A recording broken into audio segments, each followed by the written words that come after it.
Shalom, salam sejahtera. Senang bisa berjumpa lagi dalam renungan hari ini. Mari kita berdoa terlebih dahulu. Kami bersyukur kepadamu ya Tuhan untuk setiap kesempatan mendengarkan firman-Mu. Firman-Mu meneguhkan iman kami. Firman-Mu senantiasa membarui kami, bahkan menuntun kami di dalam perjalanan hidup kami. Kami mohon Roh Kudus menolong kami, supaya kami dapat memahami serta menerapkan dengan baik. Dalam nama Tuhan Yesus kami berdoa. Amin. Filipi pasal 2 ayat 1. Jadi karena dalam Kristus ada nasihat, ada penghiburan kasih, ada persekutuan roh, ada kasih mesra dan belas kasihan. Demikian Filipi 2 ayat 1. Tema renungan kita, magnet Kristus. Magnet Kristus. Saudara-saudara yang terkasih dalam Tuhan, coba kita bayangkan, ya, saya ajak kita membayangkan ya. Bayangkan saudara memiliki beberapa butir kelereng. Saya yakin kita kenal kelereng, walaupun zaman sekarang tidak populer. Ada kelereng-kelereng dalam kantong plastik. Kemudian butir-butir kelereng itu bersatu karena berada dalam wadah yang sama. Namun, ketika plastiknya robek, maka butir-butir kelereng itu pun akan berjatuhan dan tercerai-berai. Sekarang coba kita bandingkan apabila kita memiliki sebuah magnet. Saat saudara mendekatkannya dengan serbuk besi atau besi-besi kecil, maka serbuk itu akan melekat pada magnet. Dua benda itu bersatu bukan karena berada dalam wadah yang sama, melainkan karena ditarik oleh kekuatan daya tarik magnet itu, sehingga mereka berkumpul atau ngumpul. Saudara yang dikasihi Tuhan, anggota-anggota jemaat di Filipi berasal dari berbagai latar belakang kehidupan. Katakanlah sebagai contoh ada Ibu Lydia, perempuan Yahudi dan pengusaha yang kaya, sebagaimana disebutkan dalam Kisah Para Rasul 16. Lalu ada juga budak perempuan.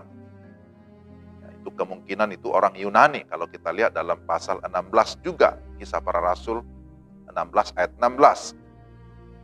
Tapi yang lain ada pula kepala penjara. Kepala penjara itu berkebangsaan Romawi dalam pasal 16 ayat 25 sampai 36. Jadi kita bisa lihat hanya di dalam Kisah 16 di sana sudah terdiri atas berbagai latar belakang suku, budaya, bahasa, bangsa. Rasanya sulit membayangkan mereka berkumpul dalam wadah yang sama seperti kelereng tadi. Kalaupun bisa, kemungkinan besar akan sulit bagi mereka untuk tetap bersatu. Sedikit gesekan saja itu berpotensi memecahkan kesatuan mereka. Saudara, surat Rasul Paulus kepada jemaat Filipi memperlihatkan kondisi kesatuan mereka yang sesungguhnya. Mengapa mereka bisa menjadi satu? Maka ayat yang kita baca tadi disebutkan karena dalam Kristus. Jadi frase dalam Kristus ini menjadi sangat penting. Kristuslah, ya tanda petik, magnet yang menarik dan melekatkan mereka satu persatu.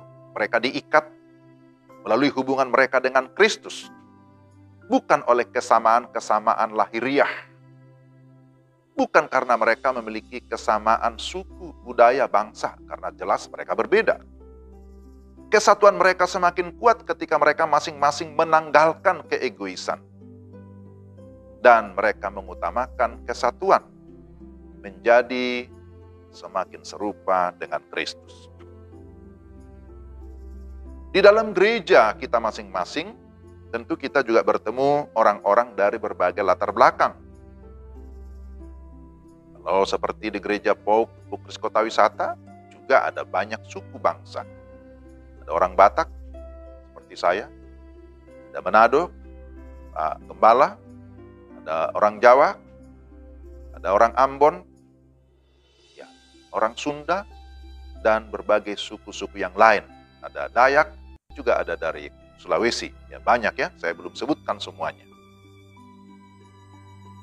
Kita bisa bersatu, berkumpul. Karena apa? Apakah karena kita memiliki wadah yang sama seperti kelereng tadi? Tentu semata-mata bukan karena wadahnya, bukan karena tempatnya. Tetapi karena ternyata ada magnet, sekali lagi tanda kutip ya. Magnet yang kita maksud berbicara tentang Kristus yang menarik kita. Kristus yang melekatkan kita, mempersatukan kita satu dengan yang lain. Oleh karena itu, mari kita menjadikan Kristus sebagai pusat kehidupan kita.